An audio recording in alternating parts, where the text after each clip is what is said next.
Assalamualaikum warahmatullahi wabarakatuh. Alhamdulillah, asyhadu an la ilaha illallah wa asyhadu anna Muhammadar Rasulullah sallallahu alaihi wasallam wa ala alihi wa ashabihi, amma ba'd. Kita ketemu lagi dalam pengajian kitab Sunan Ibnu Majah. Untuk menyingkat waktu, langsung saja kita mulai di hadis 313 ya. 313. A'udzu billahi minasyaitonir rajim. Bismillahirrahmanirrahim. Alhamdulillahirabbil alamin. Wa bi sanadi ilal hafid Abi Abdillah Muhammad bin Yazid Al-Qaswini rahimahullahu ta'ala qala babul istinja'i, bab istinja. Istinja itu ya semacam bersuci. Kalau orang Jawa bilang itu peper, bil hijarati, dengan batu. Jadi kita ya mungkin bahasanya nanti agak jorok ya, tapi ya sebenarnya tidak jorok, karena masalah toharoh ini harus dijelaskan sejelas-jelasnya. Jadi istinja ini ibaratnya ini kemaluan laki-laki habis pipis terus ditutul batu, ya, itu namanya al istinja bil hijaroh, ya, itu namanya istinja bil hijaroh. Orang Jawa bilang peper, ya memang harus dijelaskan sejelas-jelasnya. Wanahyi, dan larangan anirosi, dari teletong. Teletong itu ya kotoran binatang ya, seperti kotoran sapi, kotoran unta gitu.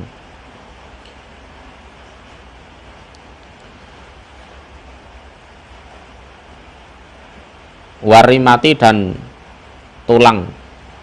Jadi ya tulang itu habis dagingnya dikonsumsi terus tulangnya dibuang, nah itu jangan dipakai untuk peper, jangan dipakai untuk istinja. Hadatsana Muhammad ibnu Sobah, sana Sufyan bin Uyainah, ani bani Ajlan, anil Kokok bani Hakam, an Abi Sholih, an Abi Hurairah, qala, berkata dia Abi Hurairah,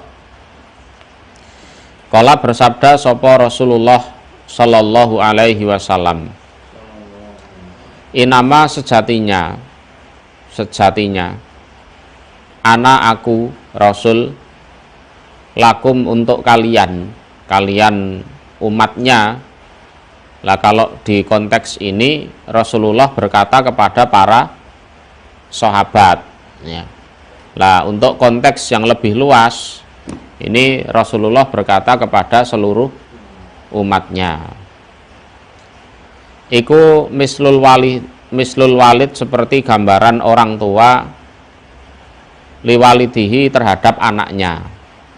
Jadi gambarannya Rasul terhadap umatnya itu ya seperti orang tua terhadap anak. U'allimukum, mengajari aku, kum, pada kalian. Nggih. Lah kalau Rasul sudah bersabda seperti itu, ya berarti kita juga harus memposisikan diri sebagai anak, gitulah. Jadi Rasulullah kita anggap sebagai orang tua kita, dan kita memposisikan kita sebagai anak. Jadi anak yang diajari oleh orang tua, sementara Rasulullah sebagai orang tua yang mengajari anaknya. Nah, orang tua yang baik ya seperti itu, nggak cukup ngekei mangan esok awan sore, enggak. Jadi hal-hal yang berkaitan dengan bagaimana cara anak ini nanti bisa hidup, ya, hubungannya dengan Allah baik, hubungan dengan sesama makhluknya baik, gimana caranya diajari mulai hal yang paling kecil sampai hal yang paling besar. Oke. Jadi sebagai bentuk takdim kita terhadap hadis-hadis dari Rasulullah, ini salah satunya kita posisikan diri kita sebagai seorang anak yang memang disayangi oleh orang tuanya, gitu ya. Jadi ini ibaratnya ya apa ya, surat atau bisa dikatakan apa ya, wasiat atau gimana dari Rasulullah kepada kita yang memang kita ini dianggap sebagai anak, gitu loh. Oh iya rek, iki wasiate bapakku. Coba tak woconi ya. Jadi enggak hanya terkesan seperti robot yang enggak punya perasaan. Nggih. Jadi dalam ngaji hadis, ngaji Quran itu memang perasaan harus ada, perasaan bahwa kita ini disayang, perasaan kita ini diramut, kita itu dididik, diarahkan, seperti perasaannya anak yang solih yang mau mendengar pitutur dari orang tuanya. Jadi di jiwa itu juga terasa adem, tentrem, enak, nyaman gitu. Kita merasa disayang, diayomi, dihargai itu. Nah, itu salah satu cara ngaji yang baik seperti itu.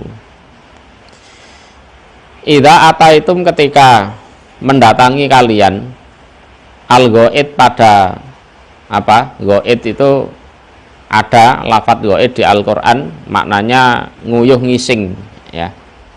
Buang air besar, buang air kecil ya. Buang air besar itu otomatis juga buang air kecil soalnya. Fala tastakbilu, maka jangan menghadap kalian al-kiblata pada kiblat. Wala, dan jangan tadbiruha, membelakangi kalian pada kiblat.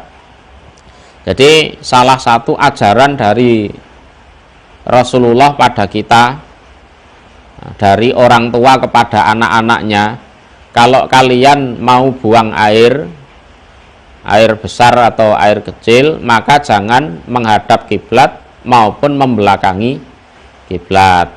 Lah kalau dihubungkan dengan riwayat lain, ini kalau jenengan buang airnya di tanah lapang ya. Kalau di toilet, di jeding, di kamar mandi boleh ya.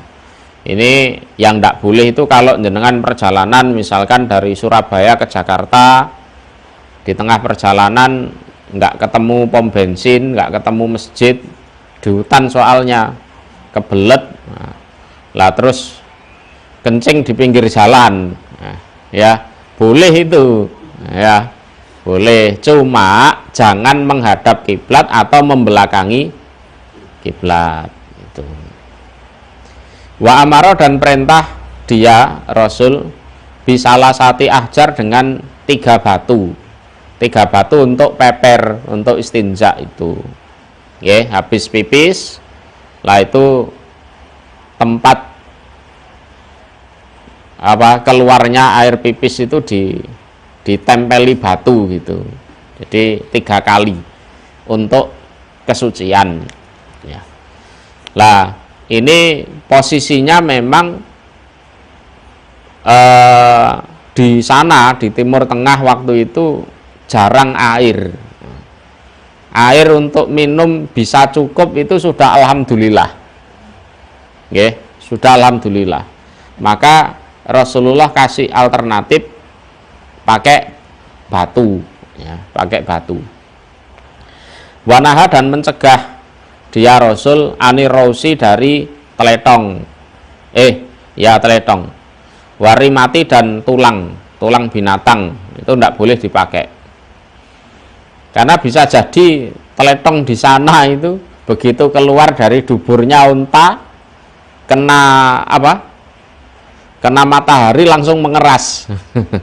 Langsung mengeras seperti batu. Nah, maka di sini perlu diteliti betul, yang sampean ambil ini betul-betul batu apa teletong itu tadi, kotoran binatang. Warimati dan tulang, ya. Wanaha dan mencegah dia Rasul anyastatiba jika bersuci sopo arrojulu seorang laki-laki biyaminihi dengan tangan kanannya.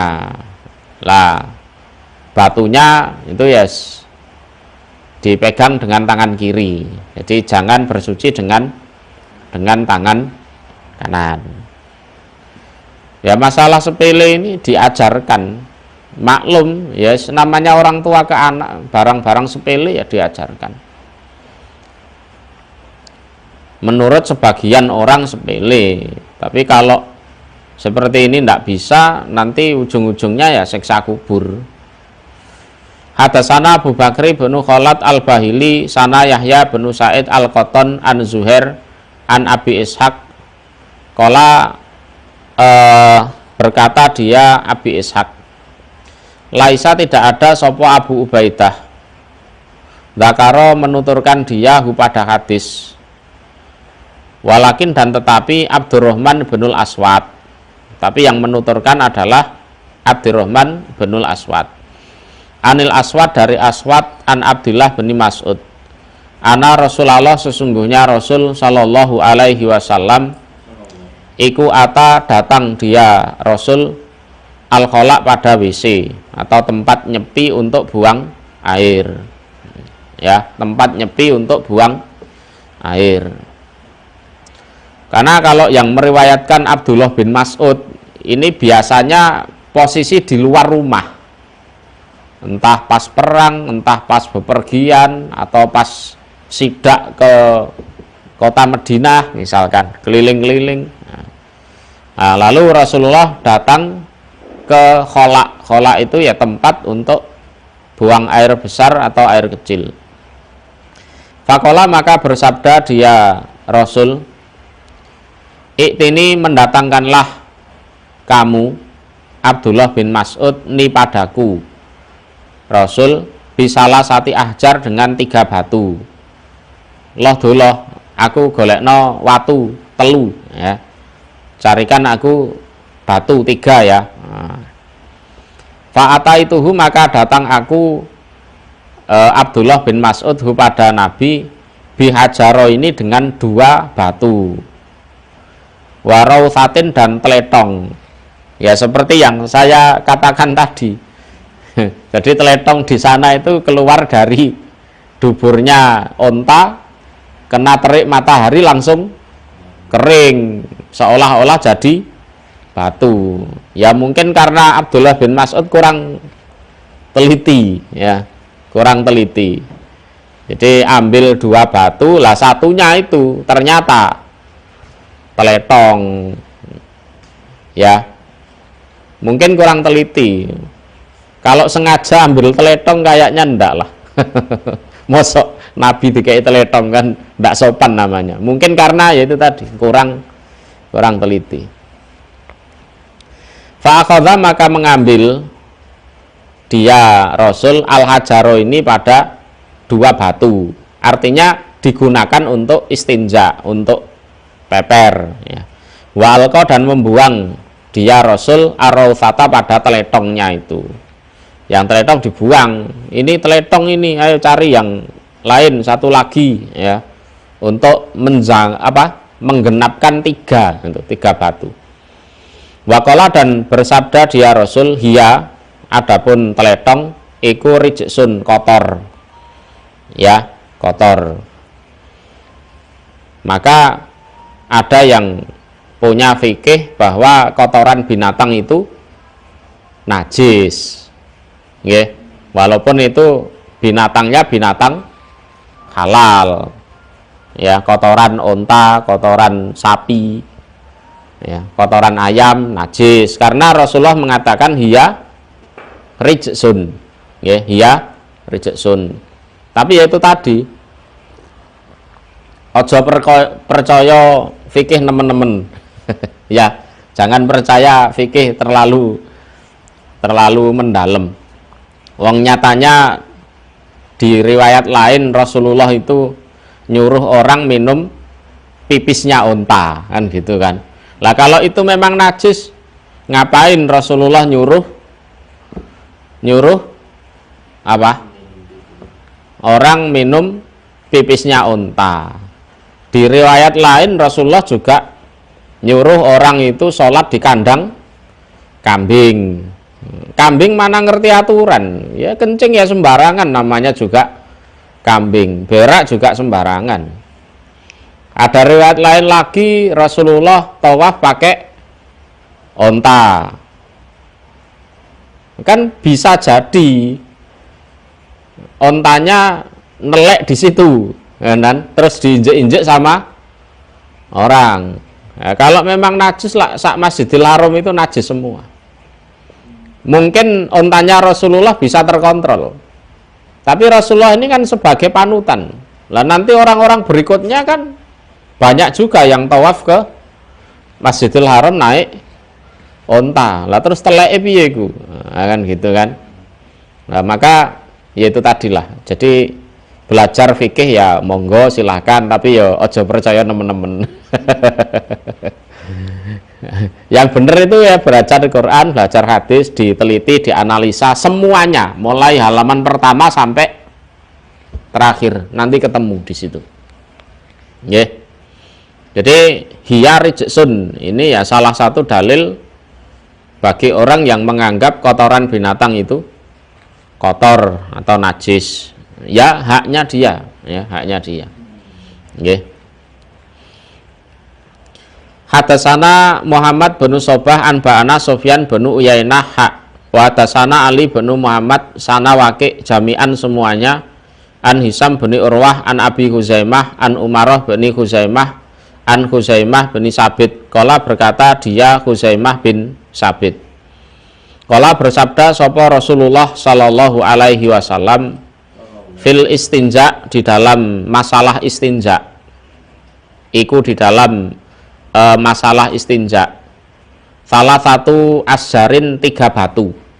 Jadi dalam masalah istinja itu disiapkan tiga batu, ya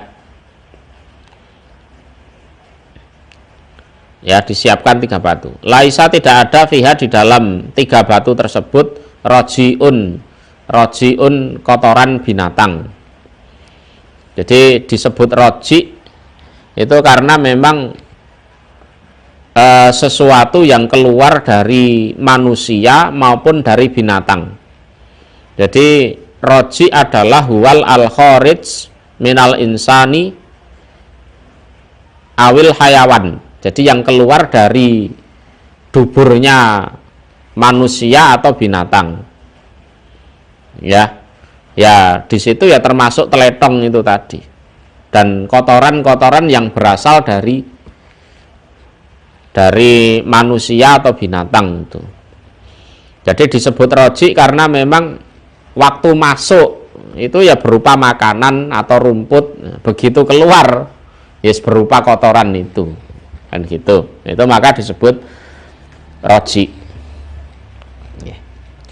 Hadatsana Ali bin Muhammad sana Waqi anil A'mas hak. Wa hadatsana Muhammad bin Basar sana Abdurrahman sana Sufyan an Mansur wal A'mas an Ibrahim an Abdurrahman bin Yazid an Salman, dari Salman. Ini Salman Al-Farisi. Ya, Salman Al-Farisi, orang Faris yang mengusulkan bikin parit waktu perang Khandaq atau perang Ahzab itu ya ini Salman.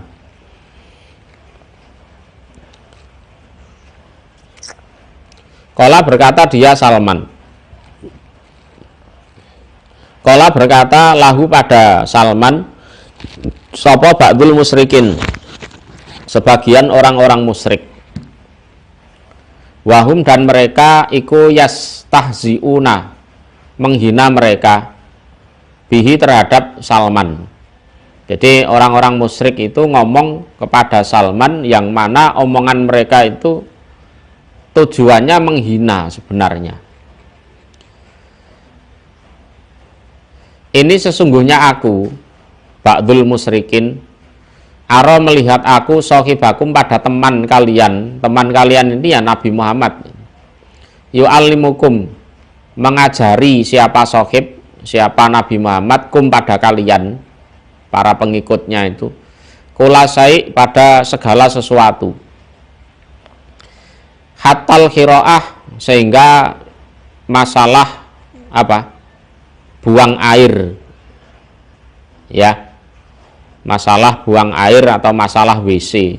Lah ya, temanmu itu loh, cek apa? Telateni, masalah ngising loh, diulang no. Lah kon niku kok kayakane ya bodoh nih. Lah ya, masalah ngising nguyuh lho, kok ya gak iso leren diajari karo sing jenenge Muhammad iku. Ngono. Kala berkata dia Salman, ajal iya bener, yes, itu Nabi beneran ya gitu itu memang. Jadi mulai hal yang kecil sampai hal yang besar diajarkan, yeah. Kalau kita nuruti apa, nyari apa, penggemar, nyari apa, kita ngaji bab toharoh ini ndak laku di pasaran, ndak laku. Karena perasaan orang itu sudah bisa bersuci, perasaannya, tapi padahal belum. Tapi kita kaji bab toharoh ini, karena satu, kita memang ngaji seperti ini nggak ada niatan cari pendukung, cari dunia, ndak. Yang kedua, salah satu syarat sahnya sholat itu kan kesucian, masalah toharoh. Suci badannya, pakaiannya, tempatnya kan gitu. Jadi memang mau ndak mau ya dikaji. Walaupun menurut sebagian orang musyrik ini masalah remeh, masalah nguyuh ngising ae dibahas. Ya kan? Mbok bahas isu politik sing ya apa, perang antara Romawi Persia itu ya sing keren waktu itu ya. Atau bahas politik iki sapa calone pengganti menteri sosial lah sapa ngono. Apa masalah nguyuh ngising dibahas. Loh, justru ini menunjukkan bahwa kita beragama itu berkelas gitu. Karena soal yang kecil dibahas. Karena orang berjalan terus kepleset jatuh, kepalanya terbentur batu, itu bukan kok kepleset gunung, enggak.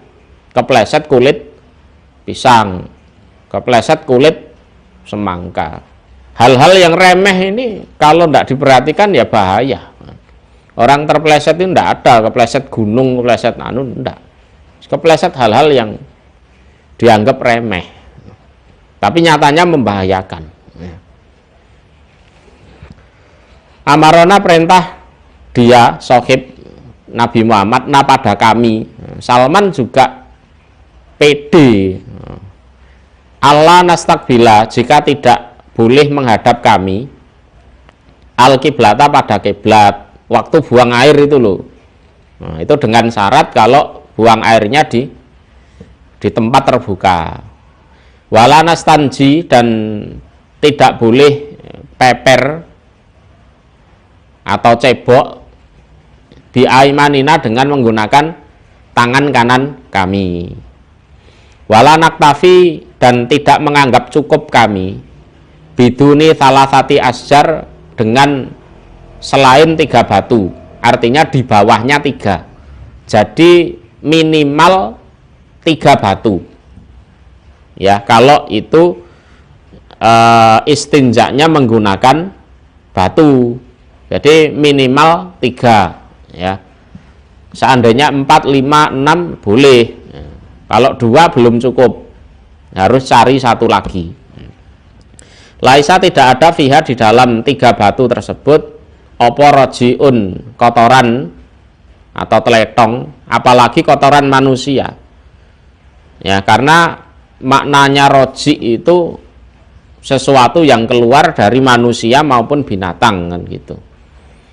Wong teletongnya unta atau sapi aja ndak boleh, apalagi teletongnya manusia.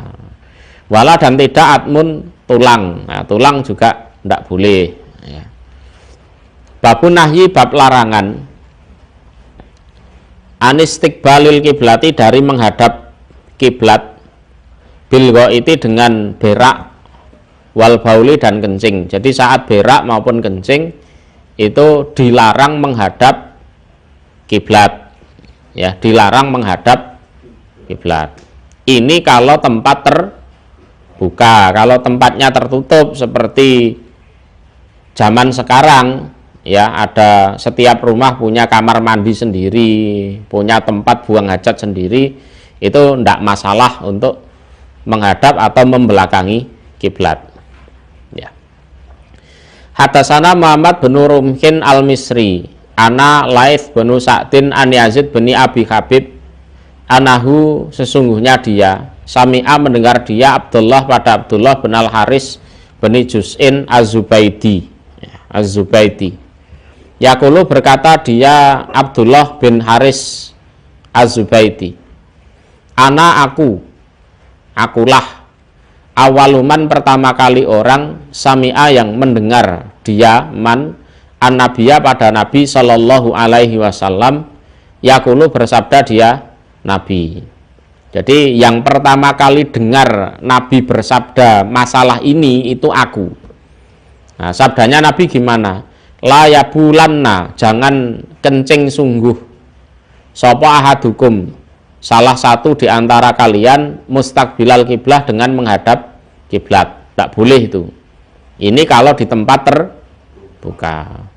Wa ana dan akulah awaluman pertama kalinya orang hadasa yang bercerita diaman annasa pada manusia bidzalika dengan demikian itu sabdanya Nabi atau larangannya Nabi. Yang dengar pertama kali itu ya aku, yang cerita ke orang-orang pertama kali itu aku. Itu sifatnya manusia itu. Kalau bisa melakukan pertama kali itu sebuah kebanggaan. Wah, mbiyen iki sing ngerintis aku iki, ngene. Ya kan? Itu yes, nalurinya manusia seperti itu. Ya. Baru habis itu orang-orang ikut-ikutan gitu. Tapi ya ndak apa-apa wong apik kok. Apik. Hadasana Abu Thahir Ahmad bin Amr bin Sarhi Sana Abdullah bin Wahbin Ahbaroni Yunus ani bin Shihab an Atok bin Yazid anahu sesungguhnya dia Atok iku sami'a mendengar dia Aba Ayyub pada Aba Ayyub al-Ansori. Yaqulu berkata dia Aba Ayyub, naha melarang sapa Rasulullah sallallahu alaihi wasallam an yastakbila jika menghadap sopo aladhi orang yadhabu yang pergi dia aladhi ilal go'id pada go'id itu ya buang air, ya air besar ya air kecil,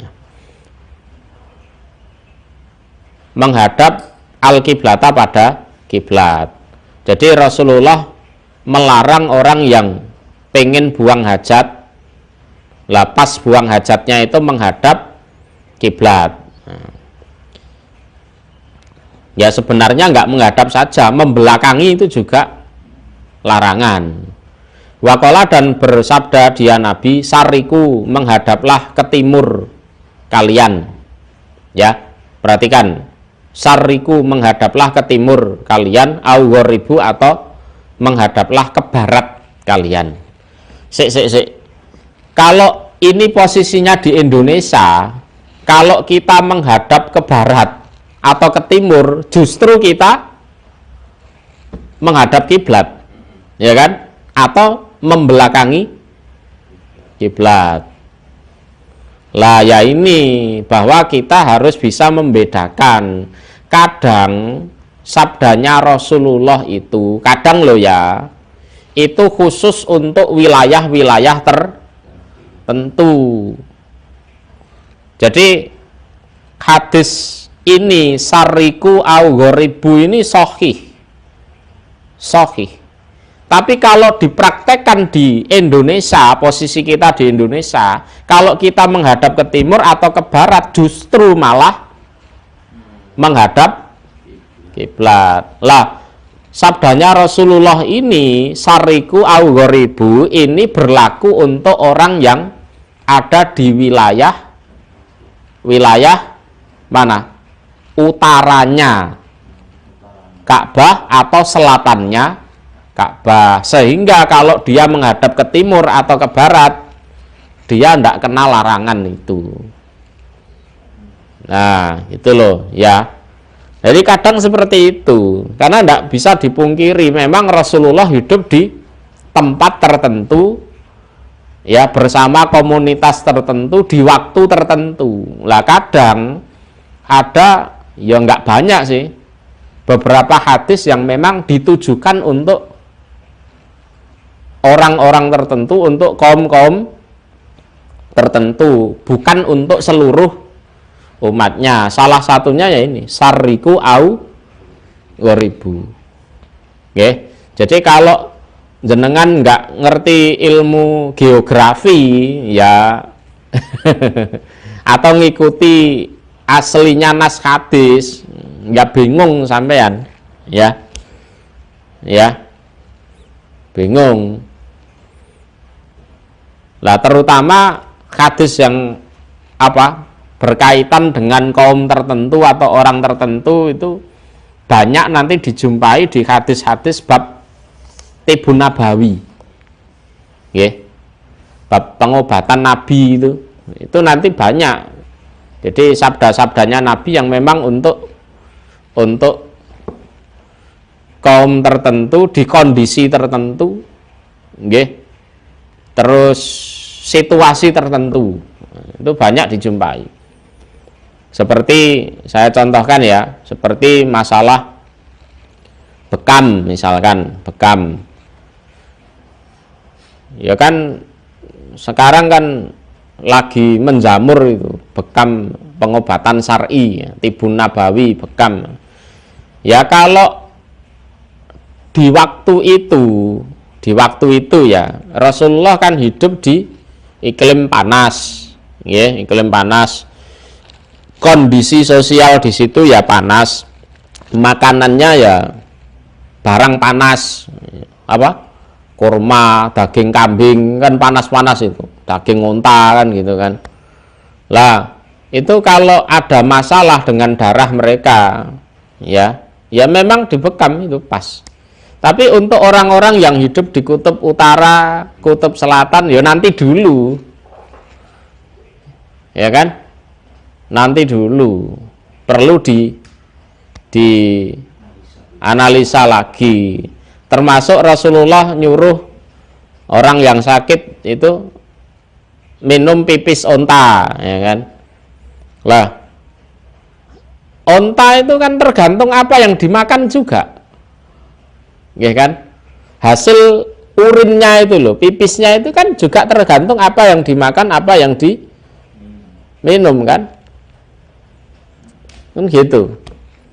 Jadi tidak sembarangan pipis onta juga kan. Nah, seperti orang yang BNN rahasia itu kan.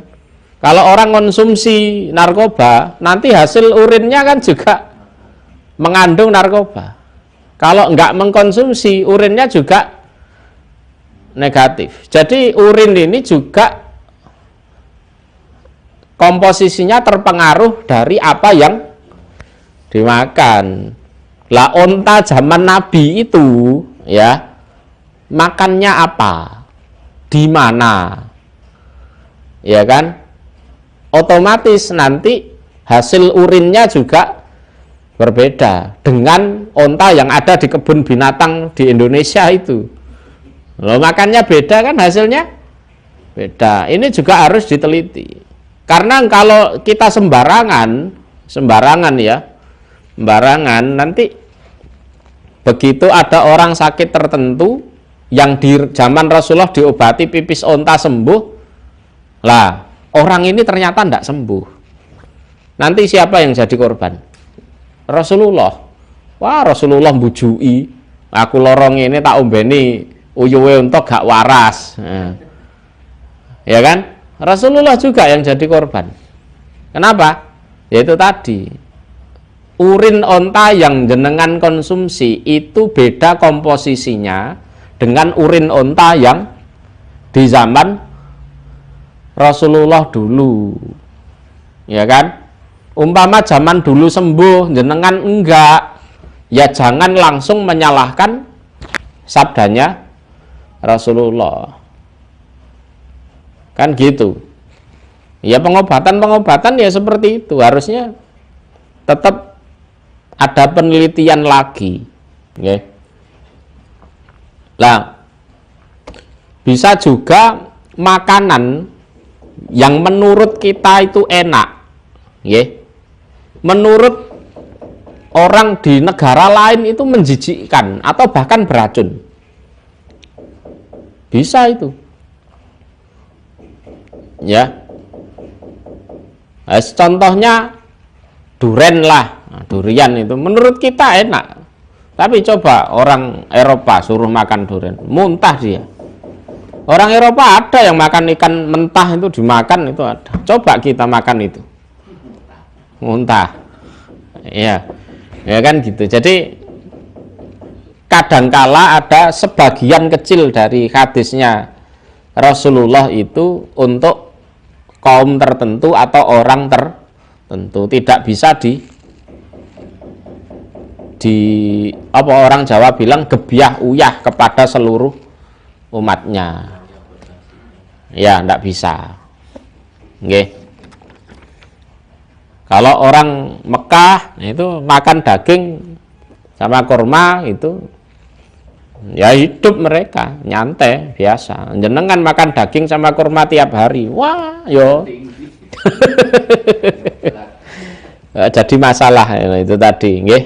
Jadi harus ada analisa yang teliti, jangan asal gitu, nggih. Jangan asal. Yang jadi peneliti, yang gayanya neliti-neliti itu juga yang ilmiah betul. Jangan karena pesanan. Yang nyuruh neliti ini penggemar pipis onta, terus yang dimunculkan keistimewaannya. Ya kan? Kalau yang pesen penelitian ini memang tidak seneng sama pipis onta, terus dimunculkan yang apa? Efek buruknya itu namanya tidak ilmiah namanya. Oke.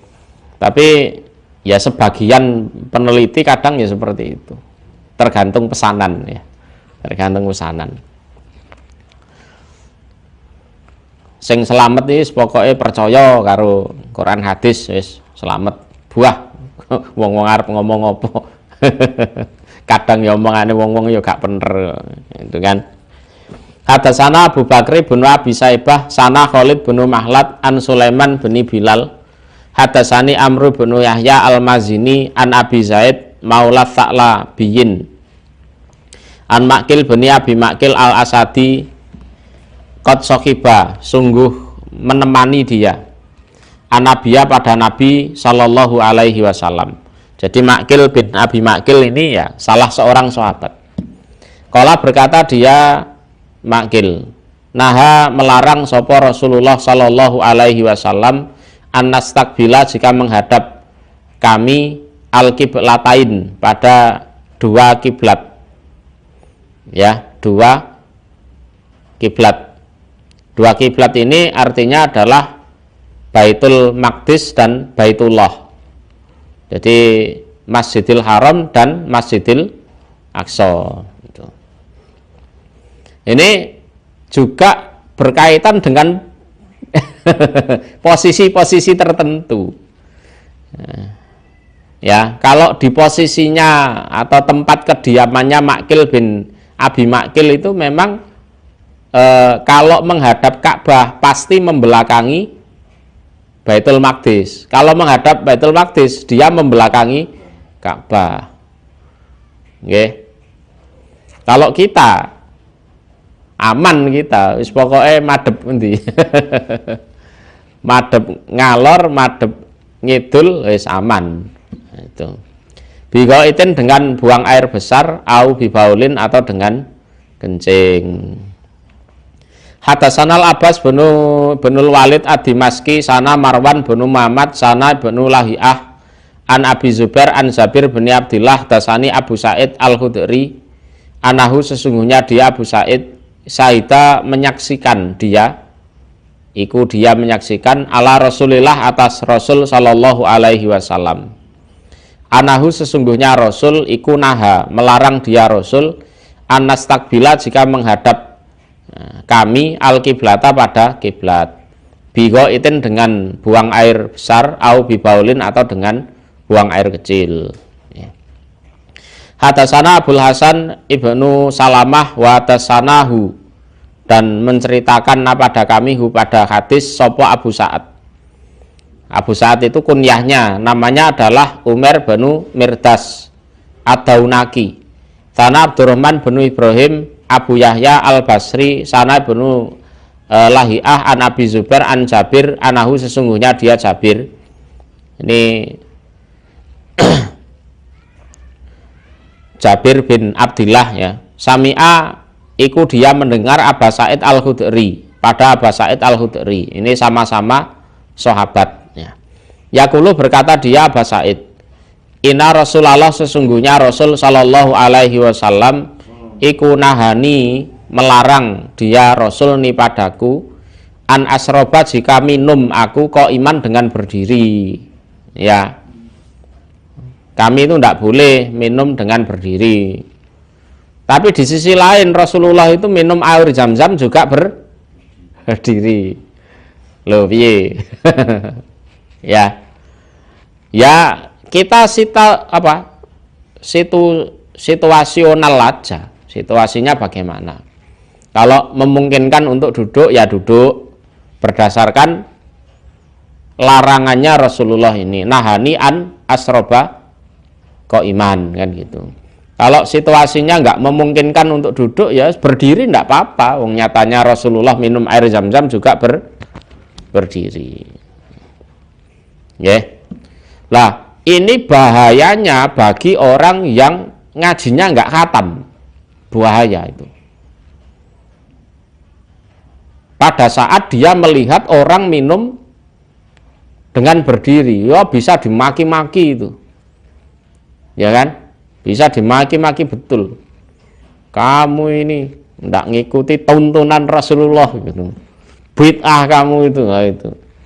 Padahal yang bermasalah itu dia sendiri karena ngajinya tidak lengkap, tidak khatam. Nggih. Wa anabula dan jika kencing kami mustaqbilal kiblah menghadap kiblat itu juga dilarang. Nah ini ngajinya kalau tidak lengkap nanti ya masalah nanti. Nggih. Jadi masalah nanti WC-nya orang-orang itu dikoreksi sama dia. Wah ini menghadap ke timur ini salah ini, oh ini menghadap ke barat salah ini. Padahal di riwayat lain ini berlaku kalau di tempat terbuka, ya. Sampai kebelet pipis di tengah hutan di perjalanan ya sudah, itu kan. Ya, jadi bahayanya orang yang ngaji nggak khatam itu ya seperti itu. Semoga Allah memberikan manfaat dan barokah. Assalamualaikum warahmatullahi wabarakatuh.